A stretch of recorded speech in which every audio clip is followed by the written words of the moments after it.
In this lesson, I'm going to talk to you about how Python code gets executed. So in the last lecture, we printed out Hello World on the console.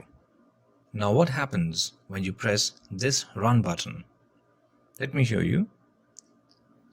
So basically, computers don't understand these languages. They don't understand what we are typing. We are typing a high-level programming language for them. But how can they read this code? Well, when we click this button, this code is given to a compiler. A compiler reads all of this code and converts it into machine code, which is called binary. And this is a bunch of zeros and ones.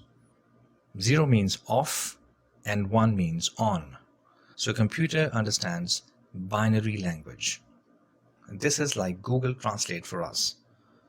Now, when that code is compiled, then the computer can read it and do the same task that we give it using the code. In Python, first the code gets compiled to get binary code, and then the code is interpreted or read line by line to execute a command. So it takes the compiled code, reads one line, executes it, and then goes to the next line. And the process moves on.